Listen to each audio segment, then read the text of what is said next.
Today we're getting ready to make a trip over to Trigger Gap. It's about 50 miles away and it is part of the FlyOz community. Alpha 17, I believe, is what the airport designator is. And we're going to be our first trip out there. We're going to see what we can see and we'll show you how to get in there and what it's all about.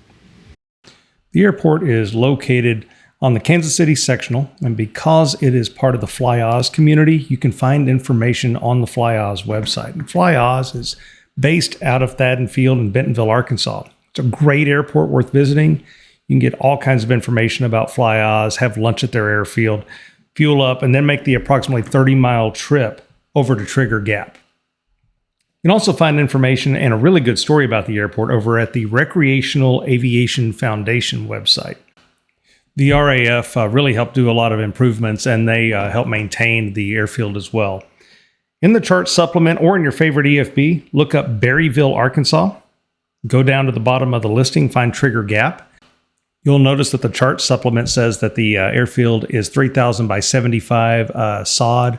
FlyOz shows it as 3,000 by 50. I tend to believe it's the 3,000 by 75. You can also look it up on Google Earth. This is one of the things I always do before I fly into these strips, and I was just looking it up.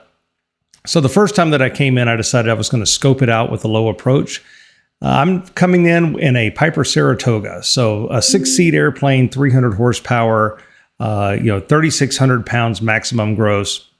So this is a quite larger airplane. Typically what you see at these airports, you'll see a lot of tail draggers, you'll see a lot of STOL planes, bush planes, big tire planes. But I really believe that a lot more people should be coming to these airports in more traditional tricycle gear general aviation aircraft. There's no reason you can't get in here. This view that you just saw was me coming in for a low approach on runway 10, which is an uphill landing. I depart later on in the video. I depart runway 28 because it's downhill and I don't have rising terrain in front of me. So you'll see that that's what happens here. I'm making my right turn out. This is right traffic for runway 10. And the FlyOz website gives details that because of some local neighbors to the north of the field, they ask that all operations be on the south side of the airfield. And that's why runway 10 is right traffic. Whenever you go to land, there is a little bit of gravel on the runway right at the area where most people are touching down. And that touchdown zone seems to be right in front of the main parking area where the pavilion is at.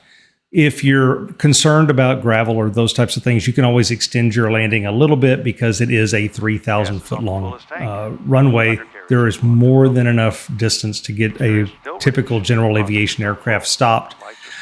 I was here on a dry day. I don't really know what the conditions would look like on a wet day, but the airfield does seem to be on very, very packed, and it is on top of a plateau. So I would assume I would not have any hesitation about flying in there unless it's really been torrential rains or something of that sort. If it's just been our regular storms, I would not be bothered at all about coming in. So this point coming in over short final, you do have a few trees that you have to look out for, but then it's not that big of a deal to drop in. You can see here, touchdown, I go past the parking area where there's some other aircraft, and I'll go ahead and start slowing down. I'm really not even using my brakes. There's so much runway at this point. Lots of runway. And there's plenty of room. I did not even have to use differential braking to turn it around. This is simply just jamming on the left rudder pedal, turning the nose wheel, and making a turn right at the middle of the runway to be able to back taxi. It was kind of fun to see that we had 3 other aircraft whenever I arrived. And so walked over and was able to meet the owners of those other aircraft. Whenever you do come into the airport, you'll see right here between these guys here, there's an area with some signs. There's a mailbox there. We're at the little sign-in sheet where you can sign in. There's also a card in there for Dave Powell, who is the Arkansas State Liaison for the Recreational Aviation Foundation. Over in that area right there where those other trees are, that is a more primitive camping area. If you don't want to be with everybody around the pavilion, you can go camp over there. And here you can see the length of this runway. idea here, I wanted to show everybody just how beautiful this plateau is. I can't wait to get out here. I really want to go out this fall whenever the leaves are changing and just see what it looks like in the fall. And I'd actually like to do a nice camping trip out there. We've got some meteor showers coming up here at in October of 2025, and I want to check that out. Here's a bunch of information. Feel free to pause it. Information about how the Nature Conservancy does their things, the RAF.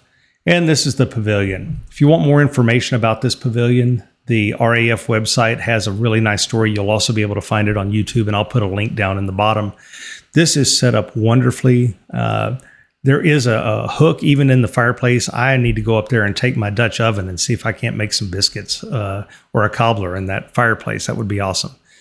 They have this wonderful, nice, clean gas grill. They've got gas available for you. And really just a nice pavilion set up where everybody can share that and have some power to be able to charge things and do all of those types of things.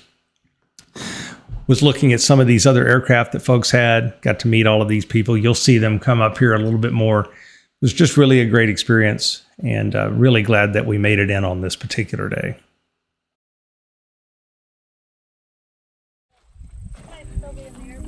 Jack, that's a beautiful plane, man. That is a beautiful airplane. How you doing? Good.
As we pack up here, we taxi to the east end of the runway for a downhill departure.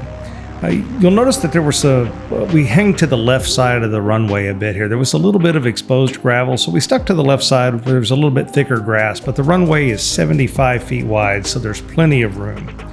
The turnaround area on the departure runway of 28 is massive. It's in great shape. You could turn a twin around in this area if you were so inclined to do so. Trigger Gap is an absolute gem of an airport. Coryee and I are planning on checking out more of the FlyOz community of airports now that we're living in the area. But we're not going to do them all because, honestly, some are smaller than I would want to try to get in and out of in our PA-32 Saratoga. But we'll definitely be doing things like Sugar Creek, Richland Creek, Pettit Jean, and some of the others. Definitely want to give a big thanks and shout out to those who funded, built, and do the work to maintain this and the other airports, especially the FlyOz community, the Recreational Aviation Foundation, the Nature Conservancy, Walmart, Tyson.